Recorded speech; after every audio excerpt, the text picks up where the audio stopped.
عاقبة للمتقين ولا عدوان إلا على الظالمين أشهد أن لا إله إلا الله وأشهد أن محمدا عبده ورسوله اللهم صل وسلم على سيدنا محمد وعلى آله وصحبه أجمعين سبحانك لا علم لنا إلا ما علمتنا إنك أنت العليم الحكيم قال رب اشرح لي صدري ويسر لي أمري واحلل عقدة من لساني يفقهوا قولي اللهم علمنا ما جهلنا وذكرنا ما نسينا.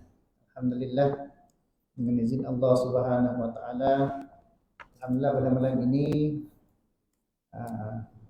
kita akan mulakan kitab yang kedua lah. Insyaallah kitab yang pertama dahulu iaitu kitab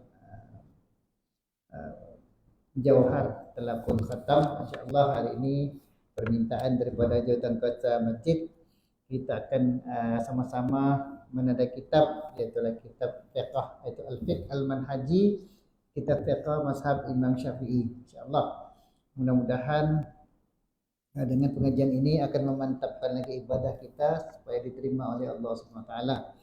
Jadi dalam kaidah kita ini insyaallah saudara-saudara, tuan-tuan, sekiranya ada masalah tidak perlu tunggu sampai habis. Boleh terus tanya. InsyaAllah kalau saya boleh jawab, saya jawablah insyaAllah. Dan satu yang pertama, yang keduanya kita tetapkan hari Selasa. Tapi sekiranya ada minta ampun dulu nih awal-awal. Sebab saya baru bersara. Jadi kehidupan saya separuh di Malaysia, separuh di Saudi, di Mekah. Jadi kalau saya di Mekah, sebab saya akan bawa jemaah bulan depan, dan kadang-kadang saya tidak balik, sebulan 2 bulan baru balik. Jadi mungkin Ustaz Puan boleh gantilah. Kan kitabnya mudah, kitab Al-Fiqh Al-Manhaji. Itulah mula-mulanya saya berharap saya coba buka kitab Iqna. Tapi kitab Iqna ini bukan saja tuan-tuan dengan saya sekalipun kadang-kadang susah kita paham karena kita kena hurai bahasa Arab itu sendiri. Jadi kita ambil bahasa yang kita mudah insyaallah. Kitab Fiqh Al-Manhaji. Mari kita mulai. Bismillahirrahmanirrahim. Allahumma salli ala Sayyidina Muhammad. Falawla nafara min kulli firqatin minhum ta'ifatun liyatafaqahu fid din. Allah Subhanahu wa taala berfirman, mengapa tidak keluar dari tiap-tiap golongan antara mereka beberapa orang yang memperdalam pengetahuan mereka tentang agama. Maknanya di sini adalah Allah Ta'ala telah memberitahu kepada kita bahawa setiap umat, setiap firqah, setiap golongan ini mestilah ada di kalangan kita yang faqih, yang mendalam dalam pengetahuan ilmu agamanya, terutamanya adalah di dalam ilmu fiqh. Sebab itu salawat dan salam ke atas penghulu Nabi kita Muhammad sallallahu alaihi wasallam, Rasul yang bersifat amanah, ketua golongan masyhur, lagi mempunyai keberkatan yang telah menjelaskan dalam sabdanya, "May yuridillahu bihi khairan yufaqihu fid-din." Sesiapa yang dikehendaki oleh Allah Subhanahu wa taala seorang itu kebaikan bagi diri dia, yufaqihu fid-din, maka Allah Taala akan memberikan kefahaman kepada dia, akan memberikan ilmu yang mendalam dalam agama. Maknanya ilmu agama ini adalah merupakan satu pemberian Allah Subhanahu wa taala. Walaupun seseorang itu belajar tinggi macam mana pun, tapi kadang-kadang dia tidak dapat beramal dengan ilmu dia. Sebab apa? May yuridillahu bihi khairan yufaqihu fid-din. Siapa yang Allah Taala kehendaki seorang itu kebaikan bagi diri dia, maka Allah Taala bagi dia pengetahuan dalam agama. Pengetahuan ini kita dapat kadang-kadang sudah kita berumur separuh umur baru kita dapat pengetahuan. Ini adalah kehendak Allah Subhanahu wa taala.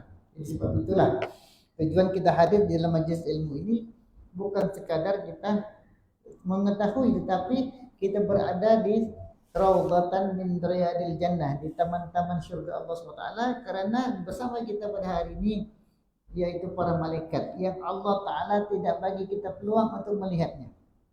Kalau kita diberi peluang, tuan-tuan, penuh ini, kita pun tidak dapat duduk. Tapi Allah Ta'ala tidak berikan kepada kita untuk melihat para malaikat yang bersama kita. Sebab ini adalah rawdatan min riyadil jannah, taman-taman daripada taman-taman syurga. Hanya berada dalam majlis ilmu. Sebab itulah kitab fiqh ini adalah memberitahu kepada kita bahawa sesungguhnya sebaik-baik perkara yang menyibukkan manusia itu ialah usahanya untuk mengetahui hukum hakam berkenaan dengan halal dan haram, mengetahui amalan-amalan yang sah dan rosak. Amalan-amalan kita sahkah, batalkah, rosakkah, ataupun ilmu yang memainkan peranan untuk menjelaskan ilmu-ilmu fiqh. Di samping ilmu fiqh itu ada satu ilmu lagi yang dinamakan ilmu usulul fiqh. Usul fiqh yaitu ilmu yang membicarakan tentang kaidah-kaidah untuk menentukan, mensabitkan al-ilmu bil qawaid, ilmu yang menentukan kaidah untuk menentukan sesuatu hukum. Itu adalah ilmu usul fiqh. Insyaallah. Jadi pada hari ini kita mulai dengan pendahuluan tentang ta'arif. Ta'arif apakah yang disebutkan dari ilmu fiqh itu? Apa sumber-sumber ilmu fiqh itu? Dan istilah-istilah yang penting kita perlu ketahui sebelum kita membicarakan tentang ilmu fiqh secara mendalam, yaitu tentunya dia bermula dengan kitab taharah, kebersihan. Sebab bila kita memberitahu bahawa yang menentukan halal haram, sah atau batal, itu ilmu yang tentang taharah. Sebab la salata liman lam yatawadda, tidak akan sah salat seorang sekiranya dia tidak berwudu. Maknanya wudu itu adalah ilmu syarat. Dia ada 3 syarat, sebab dan mani. Dalam ilmu bicara usul fiqh itu ilmu sebab. Sebab kenapa kita mesti sembahyang? Sebab masuk waktu. Itu adalah sebab. Kalau tidak masuk waktu, kita tidak diperdukan, tidak diminta oleh Allah Ta'ala bersembahyang. Sebab belum masuk waktu. Syarat sembahyang itu yang zuhur mesti azan atau masuk waktu zuhur. Kalau kita sembahyang zuhur pukul 10, bagus kalau sembahyang awal-awal, lambat nanti akan jalan. Tidak boleh, sebab syarat masuk sholat itu mesti masuk waktu. Begitu itu sebab. Itu ada sebab masuk waktu. Syarat apa? Syarat untuk sah sembahyang masih ada wudu. Tanpa wudu tidak sah sembahyang.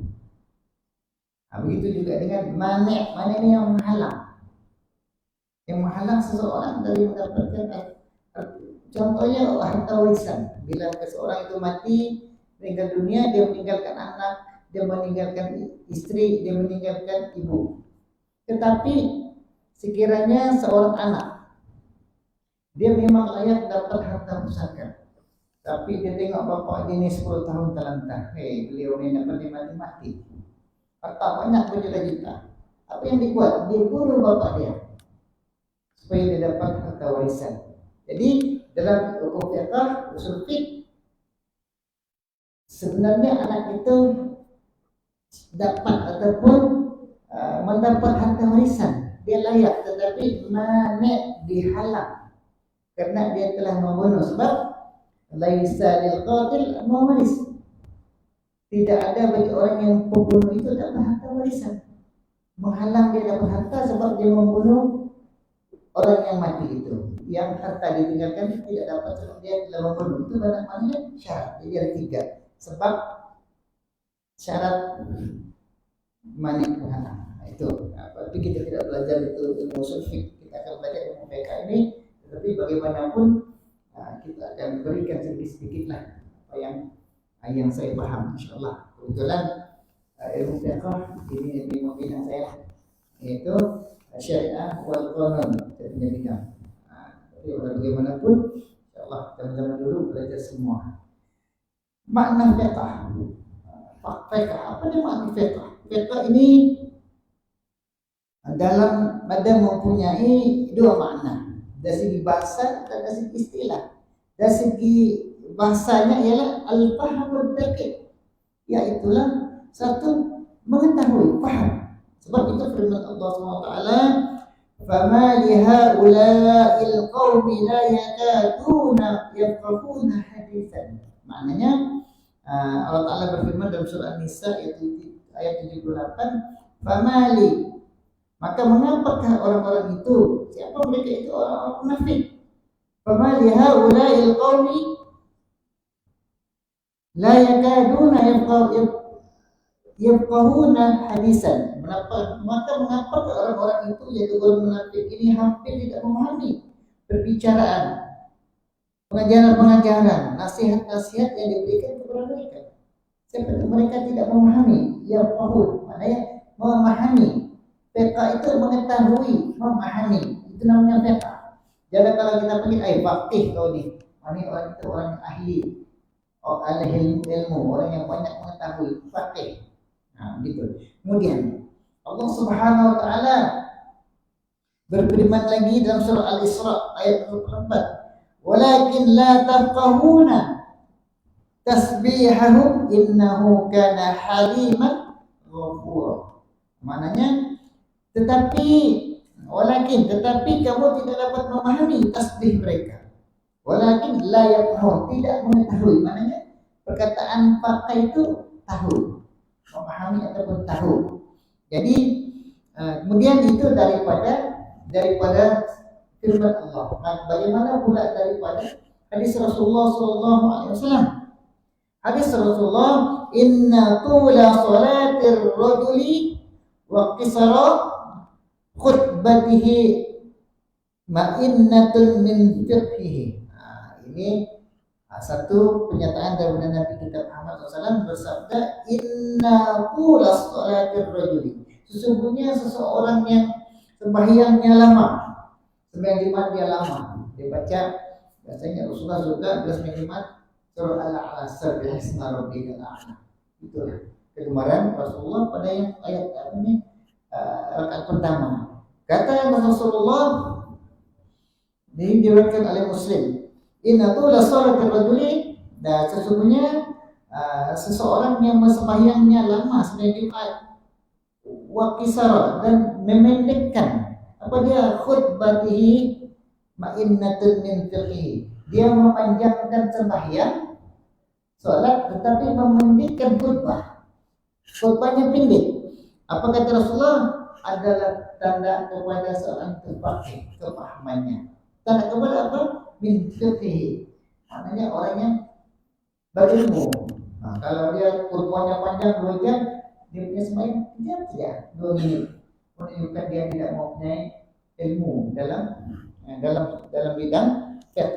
Itu disebutkan oleh Rasulullah. Jadi itu adalah makna pada bahasa, atau kita panggil lughatan pada bahasa.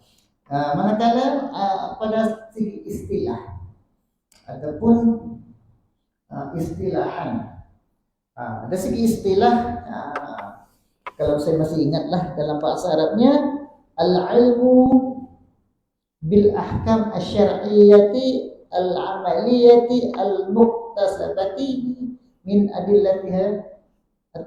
adillati at-tafsiliyah. Maknanya al-ilmu, dia adalah suatu ilmu, al-ilmu bil ahkam, yaitu mengetahui hukum-hukum syara yang berkaitan dengan perbuatan mukallaf, al-syar'iyyah al-amaliyah. Maknanya suatu ilmu yang mengetahui tentang perbuatan mukallaf. Mukallaf ni siapa tuan? Kita. Yang bukan mukallaf, orang gila, budak-budak kecil yang belum memahami, itu bukan mukallaf. Mukallaf lain daripada gila, lain daripada orang yang sampai ini dia umur dia 50 tahun, tapi dia sampai ini macam kehidupan dia macam 10 tahun lah cara berpikir dia. Di kampung kita ada berjalan umurnya 60 lebih itu. Itu ada saya berjalan situ sampai ini tidak termasuk mukallaf, walaupun umurnya sudah melebihi mumayyiz, melebihi puluhan tahun, tapi akalnya adalah akal budak. Itu tidak masuk. Tapi di sini sebutkan al-amaliyah al-muktasabatihi min adillati at-tafsiliyah, yaitu ilmu mengetahui hukum-hukum syara yang berkaitan dengan perbuatan dan perkataan mukallaf. Al-amaliyah maksudnya perkataan, perbuatan mukallaf. Kita hari ini asal tuan-tuan bercakap ada hukum. Asal tuan-tuan berbuat sesuatu ada hukum. Tuan-tuan bangun ada hukum. Tuan-tuan duduk ada hukum. Hukumnya paling kurang 5. Wajib, makruh, sunat,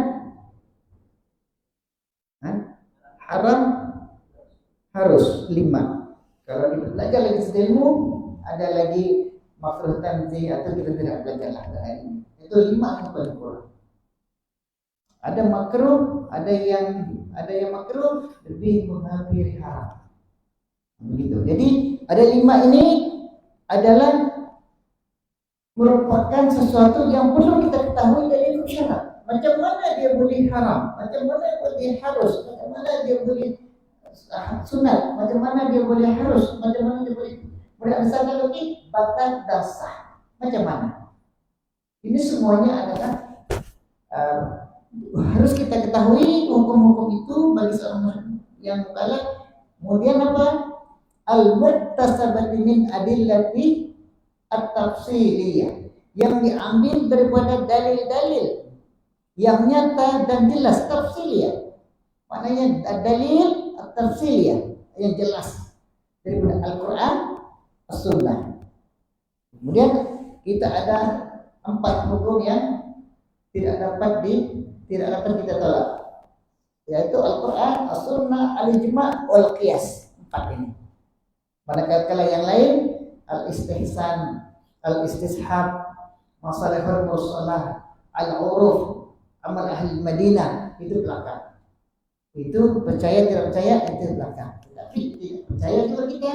Tapi bila kita membeli air di belakang, kita ambil duit, kita masuk dalam mesin. Boleh pakai mesin ini? Dalam mesin, vending mesin kan? Vending mesin kita masuk duit RM1. Adakah halal, adakah sah atau tidak dari hukum mazhab Syafi'i? Tetapi kita dia ada satu, kemudian ada satu al-bai' bil al-uqud. Al-uqud maksudnya ada seorang itu dia dengan sesuatu yang ujuk-ujuk, bil ta'aqud. Sepatutnya saya jual, saya beli. Kalau mesin itu jawab saya jual, tuan-tuan pun lari. Tuan-tuan pun lari. Mana dia itu jawab ini? Dia ada di dalam kan? Itu siapa? Jadi itu semuanya adalah perbincangan tentang hukum hakam dalam mazhab Syafi'i. Insyaallah, tuan-tuan kita boleh bersoal jawab insyaallah. Kemudian, yaitu kita mengetahui hukum syara atas perbuatan mukallaf. Mukallaf kita sudah tahu orang yang macam kita lah, bukan gila, bukan orang yang safih, bukan orang yang tidak mumayyiz. Kemudian yang diambil dari dalil. Apa hukum-hukum saja yang kita buat kepada hari ini dia mesti berdasarkan dalil. Dalil itu mestilah berdasarkan kepada Al-Quran, As-Sunnah, Al-Ijma' wal Qiyas. Tidak boleh lari. Oke, jadi contohnya ialah kita mengetahui bahawa niat ketika berwudu adalah wajib berdasarkan sabda Rasulullah SAW dalam hadis Imam Nawawi. Innamal a'malu binniyat. Sesungguhnya sesuatu amalan itu dengan niat. Maknanya kita berwudu mesti ada niat. Ustaz, saja aku mengambil wudu itu lafaz. Saja aku sembahyang itu lafaz. Tapi niat itu di mana? At-tasdiq bil qalbi. Tasdik dengan hati kita. Aku berwudu. Tentu untuk sembahyang cukup pada diri kita itu ada niat. Manakala kita sahaja aku mengambil wudu, nawaitul wudu'ah, itu adalah lafaz. Ulama memudahkan kita supaya kita mengetahui bahawa sebenarnya kita niat kita untuk mengambil wudu. Kalau kita tidak membacanya pun tidak menjadi masalah, sebab itu lafaz. Tapi niat itu bil tasdiqu bil qalbi. Tasdiq dalam hati. Oke. Itu jelas Saya pelan-pelan lah supaya kita boleh seperti ini. Fikah ini mudah-mudahan kita cepat paham. Contohnya lagi ialah seperti kita mengetahui bahawa niat pada waktu malam adalah syarat sah puasa. Niat pada waktu malam syarat sah puasa. Kita sabda Rasulullah SAW, man lam yubayyitis siyama qabla al-fajri fala siyama lahu. Barang siapa man lam yubayyitu, barang siapa yang tidak melakukan niat, tidak berniat, niat apa? As-siyama qabla al-fajr, sebelum fajar, sebelum masuk waktu subuh. Fala siyama lahu. Tidak sembahyang, tidak ada puasa baginya. Mana puasa itu adalah wajib ada niat. Soalnya bila kita berniat, waktu bila kita niat, kita niat sebelum puasa. Nah, ini banyaklah pertanyaan. Bolehkah waktu lepas maghrib? Bolehkah lepas isya? Tidak ada masalah. Ya? Bolehkah Ustaz? Saya niat 1 bulan sekali. Nah, kita membicarakan tentang masalah Imam Syafi'i. Dan biasanya malam pertama kita sudah berniat untuk 1 bulan. Takut-takut kita lupa. Insya Allah bila kita sudah kita panggil sahur, bukankah itu niat kita untuk puasa? Kita sahur memang kita mau puasa, maka kita sudah niatkan. Ada niatnya sudah situ bahwa kita akan mulai puasa besok hari. Yang kita lapas itu hanyalah lapas. Niat itu dalam hati kita. Maka sesiapa yang bermalam tanpa niat untuk berpuasa sebelum terbit fajar, maka tiada puasa baginya pada hari tersebut. Beliau menyatakan kesemua rawinya adalah sirqa ini boleh dipercayai, tidak membohong, tidak bohong, tidak benar, jaga amanah, semua ini sirqa. Saya tidak boleh urainya banyak, ketentuan macam-macam itu. Malam Indonesia kan macam ini. Contohnya lagi, seperti kita mengetahui bahawa sembahyang witir adalah sunat berdasarkan hadis yang menceritakan tentang seorang badui yang bertanya kepada Rasulullah SAW tentang sembahyang fardu. Kemudian dia bertanya lagi, adakah masih ada sembahyang yang diwajibkan ke atasku? Ada seorang pernah bertemu Rasulullah, ya Rasulullah, aku puasa, aku sembahyang, aku puasa, aku haji, semua yang wajib dia buat. Bagaimanakah ya Rasulullah sekiranya aku tidak buat selain itu? Cukup. Tapi kenapa? Kita sembahyang sunat kenapa? Maklumlah tuan-tuan, kalau markas 10 tiba-tiba Allahu Akbar, hari ini bini masak udang, masak butter, kan imam tadi ingat bini dia masak butter, jadi 10 itu jadi kurang, jadi 9 tadi. Itu yang subhanallah terlupa rakaat sebab ingat udang butter. Artinya kita punya berkah tuh kalau 10 per 10 dapat 9. Macam mana kita kasih tobat menjadi 10 per 10? Selepas kita salat assalamualaikum berdoa, kita sembahyang sunat 2 rakaat. Mudah-mudahan 2 rakaat sembahyang sunat keba'diyatan itu boleh top up jadi 10 per 10 balik. Dari aspek ganjaran Allah SWT. Boleh paham ya? Tapi kalau kita tidak buat, tiada orang mana. Sebab kita sudah melaksanakan yang wajib. Oke. Jadi Nabi kata tiada lagi sembahyang yang diwajibkan atasmu melainkan melakukan yang sunat. Nabi kata melainkan yang sunat. Sunat itu kita lakukan yang mana? Contohnya lagi. Kita ambil contoh saja sebelum kita sampai kepada uraian beberapa istilah-istilah. Contoh lagi. Contohnya ialah seperti kita mengetahui bahawa sembahyang selepas asar adalah makruh. Selepas asar adalah makruh berdalilkan larangan Rasulullah SAW daripada melakukan sembahyang selepas sembahyang asar hingga terbenam matahari seperti mana yang diriwayatkan oleh Al-Bukhari dan Muslim. Maknanya di sini selepas sembahyang asar tidak ada salat sunat. Maknanya tidak ada sembahyang sunat kecuali di mana tuan? Masjidil Haram. Di Masjidil Haram tidak ada waktu makruh. Lepas subuh kah, sebelum subuh kah, sebelum zuhur kah, lepas zuhur kah, sebelum asar kah, lepas asar kah. Karena ini sudah disebutkan oleh Rasulullah tidak ada waktu yang haram makruh di Masjidil Haram. Karena apa? Ini adalah tempat yang mana tempat Allah Ta'ala mustajabkan segala doa di Masjidil Haram. Masjid Nabawi tiada. hanya di Masjidil Haram saja. Itu tiada waktu apa ya, untuk kita larangan. Pernah berlaku satu hari saya bawa jemaah sampai awal pukul 2. Bila sampai pukul 2 di sana belum boleh masuk check-in hotel. Check-in hotel paling awal pukul 5, pukul 6 petang. Kadang-kadang pukul 7 petang. Jadi saya sudah sampai di airport Madinah. Jadi saya tidak ada pikiran. Saya cakap dengan mandub ni yang menjaga syarikat di sana lah. Saya mau pergi ke Kuba. Oke Ustaz, bagus. Sampai di Kuba sudah asar, orang sudah sembahyang asar. Kuba tempat masjid pertama Rasulullah dirikan di Madinah, masjid Kuba. Sampai di Kuba orang sudah sembahyang asar, sudah salam semua. Saya pula masuk, saya jadi imam. Ya akhi, la salat ba'da al-'asr. Ana salatul zuhur.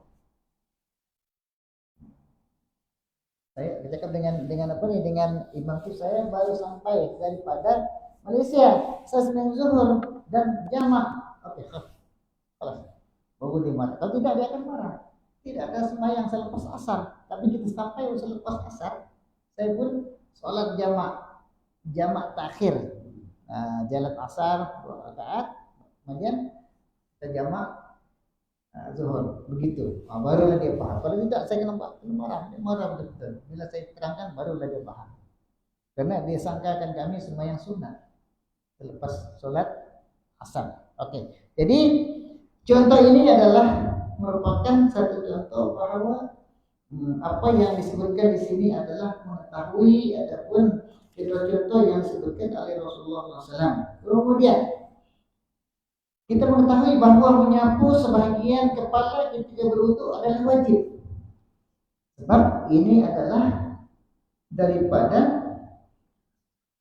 firman Allah SWT, ya ayyuhallazina amanu idza qumtum ila sholati faghsilu wujuhakum wa aydiyakum ilal marafiq. Jelas kan? Jadi wahai orang-orang beriman, apabila kamu hendak mendirikan sholat, maka basuhlah muka kamu, tangan kamu, basuhlah muka kamu. Faghsilu wujuhakum, basuhlah muka kamu, kemudian wa aydiyakum ilal marafiq. Dan juga maknanya di sini kita diminta supaya menyapu kepala kita. Jadi itu adalah wajib sebab firman Allah SWT sedemikian. Maka siapa yang tidak basuh kepala tidak sah, wudunya tidak sah, sembahyangnya tidak salah. Kan sebab tidak ada sholat tanpa wudu. Begitu. Oke. Kecuali orang itu mandi wajib. Dia mandi wajib kan, pergi laut sana, dia mandi wajib, dia niat dia terjun. Syarat janganlah pegang makhluk Allah tuh.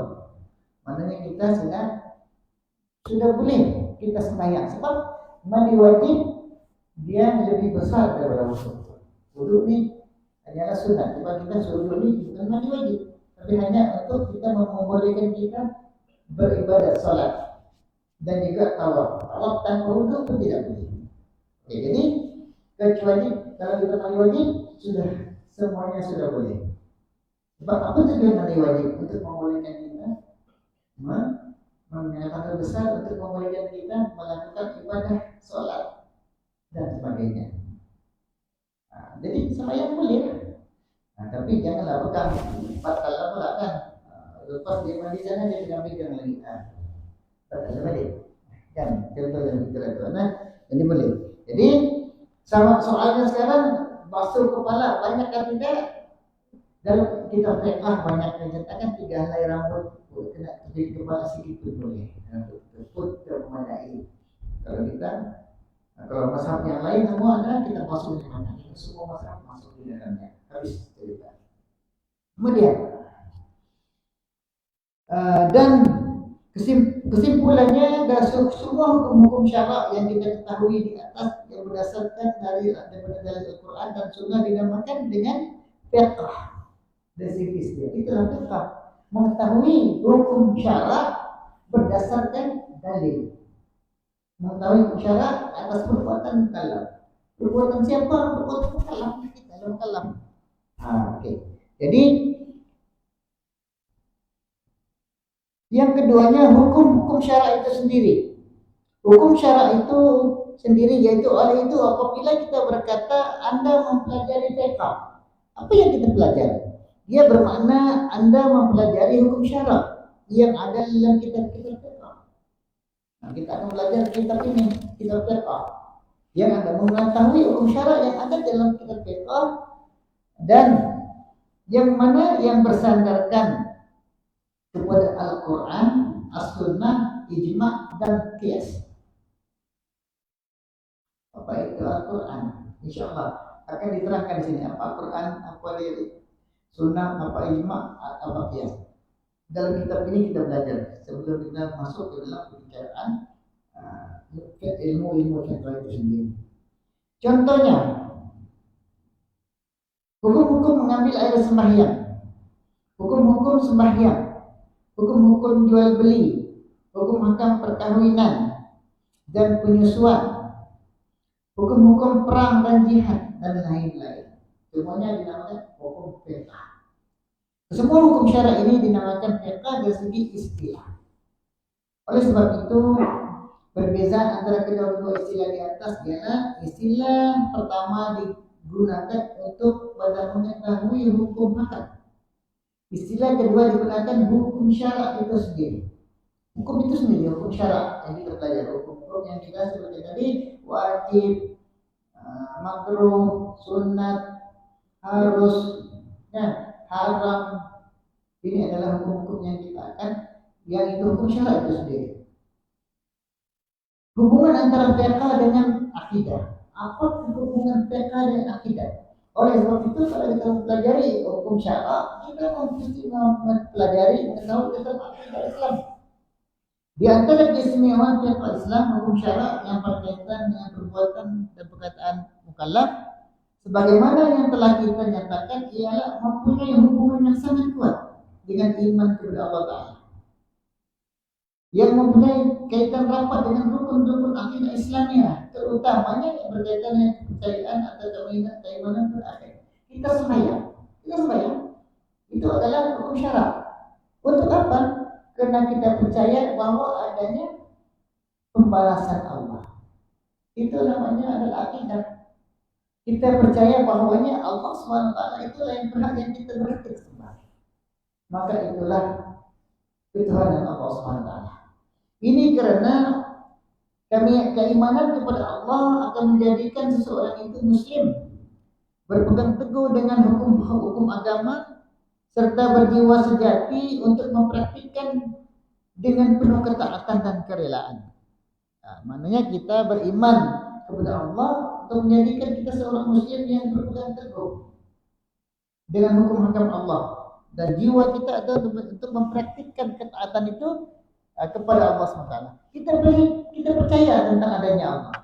Apa bukti kita mempercayai adanya Allah? Apa bukti bahwa jasad kita ini percaya kepada Allah? Apa bukti bahwa tangan-tangan kita ini bergerak untuk mempercayai Allah SWT?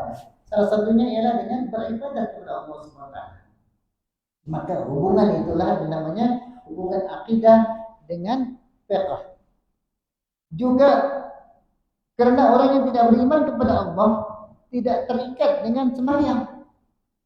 Orang yang tidak beriman dengan Allah, untuk apa dia sembahyang? Untuk apa dia berpuasa? Untuk apa dia berakhlak baik? Karena dia tidak mengindahkan tentang halal dan haram. Karena dia tidak beriman dengan Allah SWT. Maka jika dia tidak beriman, dia tidak akan mengikuti hukum syara. Dalam Al-Quran terdapat banyak ayat-ayat yang menjelaskan hubungan antara hukum dengan iman serta hubungan antara syariat dan akidah. Di sini kita sebutkan sebagian saja, terlalu banyak. Pertama, ya ayyuhalladzina amanu idza qumtum ila sholati faghsilu wujuhakum wa aydiyakum ilal marafiq. Saya sebutkan tadi, yaitu Allah Ta'ala memerintahkan kita bersuci. dan menjadikannya sebagian dari tuntutan iman. Jadi kita beriman kepada Allah, kita dalam keadaan kita bersuci. Oke. Yang keduanya Allah menyebutkan tentang sembahyang dan zakat seiringan dengan beriman dengan hari akhir. Kebanyakan ayat-ayat Allah SWT, ayat Al-Quran Al-Karim, Allah Ta'ala menyebutkan dia salat, zakat. Aqimus salat wa atuz zakat. Aqimus salat wa atuz zakat. Tengok, allazina yuqimuna as-salata wa yutuna az-zakat wa hum bil akhirati yuqinun. Disebut salat, zakat, hari akhirat. Maknanya hubungan salat, zakat dan hari akhirat. Kita salat, kita zakat, kita akan datang ke hari akhirat. Nah, itulah yang disebutkan sebagai hubungan antara salat dan juga zakat dengan hari akhirat. Kalau kita tidak memikirkan hari akhirat, tuan, ngapain kita sembahyang? Tidak perlu, kalau tidak ada hari akhirat. Kalau orang tidak percaya adanya hari akhirat, hari kemudian, hari perhitungan, buat apa lagi kita sembahyang? Ya, tidak perlu. Sebab kita tidak pikir pun hari akhirat. Tapi bila kita memberitahu kepada kita bahwa ada satu hari, yaumul la yanfa'u malun wala banun illa man atallaha biqalbin salim. Allah sebut dalam Quran, satu hari yang tidak ada makna. Yaumul la yanfa'u malun wala banun. Harta banyak di dunia, anak-anak yang hebat-hebat tiada guna illa man atallaha biqalbin salim. Jadi orang yang akan datang kepada Allah dengan kalbu yang sejahtera. Nah, kalau itu kita harta kita punya di sini kita hantar ke akhirat dalam bentuk sedekah, dalam bentuk zakat, dalam bentuk hibah, dalam bentuk wakaf kita bagi, sebab kita akan terima di hari akhirat. Oke? Kemudian Allah Subhanahu wa taala menyebut tentang salat. Sudah tadi Allah Taala memperpadukan puasa. Salat 3 menit lagi. Itulah cepat. Oke. Jadi Allah Ta'ala memperhatikan puasa yang membawa kepada ketakwaan dan dikaitkan dengan keimanan. Kenapa puasa disebutkan dengan keimanan? Allah Ta'ala berfirman, ya ayyuhallazina amanu kutiba alaikumus siyamu kama kutiba alal ladzina min qablikum la'allakum tattaqun. Itu kenapa kita berpuasa? Supaya kita bertakwa. Maknanya puasa itu kaitan hukum syara, puasa itu kaitannya dengan keimanan. La'allakum tattaqun. Kalau tidak, buat apa kita? Apa nih orang bilang lapar, haus, dahaga. Kalau tidak ada kaitan dengan hari akhirat. Sebab itulah Allah SWT memberitahu kepada kita bahawa orang-orang yang beriman diwajibkan ke atas kamu berpuasa sebagaimana yang diwajibkan ke atas orang-orang sebelum kamu. Mudah-mudahan kamu bertakwa. Nabi-nabi dulu, Rasul-Rasul sembahyang 2 rakaat. Banyak dalil. Nabi sembahyang 2 rakaat. Dan Nabi Isa sembahyang 2 rakaat. Nabi Musa sembahyang 2 rakaat. Tapi bila Nabi tidak dijemput oleh Allah Mi'raj, baru dari situ diperlukan 50 rakaat. 50 rakaat, 50 waktu. Nah, dulu satu saja. Kemudian jumpa Nabi Musa oleh Nabi Malik dapat 5. Itu pun Nabi Musa bilang bagus kepada dia. Perminta lagi kasih diskon. Sebab umat aku ramai tapi banyak masuk neraka. Sebab tak sembahyang. Umat Nabi Musa ni dia liar, tidak sembahyang. Nabi kata tak boleh malu saudara. Itulah kita dapat 5 waktu. Tetapi Allah Ta'ala mengatakan sebenarnya 5 waktu hanya pada kiraan. Sebenarnya khamsun kita dapat 50 waktu. Tetapi hanya 5 waktu itu kita dapat pahala 50. Tidak dikurangkan oleh Allah SWT. Nah, itulah. Itu nanti kita bincang lagi balik kan, tuan-tuan, insyaAllah. Jadi Allah Ta'ala menyebutkan sifat-sifat terpuji yang menghiasi orang-orang Islam dikaitkan dengan keimanan. Sifat-sifat terpuji. Itu akhlak. Kan? Itu kita dalam sembahyang pun kita ada akhlak. Kalau tuan-tuan tengok Allah Akbar tidak sampai 1 menit, Assalamualaikum. Itu sembahyang 20 rakaat pun boleh. Sembahyang apa? Puasa. Sembahyang Ramadan, tarawih. Tidak ada akhlak. Kita sembahyang tidak ikut syariat. Syariat masih tutup aurat. Kita tak payah tutup aurat sembahyang. Tidak sah juga, maknanya ada hubungan syariat dengan akhlak. Kalau kita pergi kedai tuan-tuan, kalau tak pakai baju kita malu. Tapi bila kita sembahyang, kita tak pakai baju, tak boleh kita malu. Maknanya kita kena malu dengan Allah Subhanahu Wa Taala. Kerana solat itu pertemuan antara seorang hamba dengan Tuhannya. Begitu kita nak bercakap. Mana boleh cakap? Nanti ada tu. Boleh. Sebab kita bercakap dengan Allah, nafikan yang lain. Pun tidak boleh jawab. Sebab kita bertemu bercakap-cakap dengan Allah ketika di dalam sembahyang. Jadi insyaAllah setakat dari itulah sudah masuk waktu. Allah mudah-mudahan Allah Subhanahu Wa Taala memberikan kekuatan kepada kita dan menyambung lagi pada minggu akan datang. A'udzu billahi Bismillahirrahmanirrahim. Alhamdulillahirabbil alamin wassalatu wassalamu ala asyrafil anbiya'il mursalin wa ala alihi ajmain. Allahumma yassir lana umurana ma'arrati qulubina wa abdarina wassalamati wal afiyati fi dinina wa dunya wa akhiratina. Rabbana atina fid dunya hasanah wa fil akhirati hasanah wa qina adzabannar. Alhamdulillahirabbil alamin.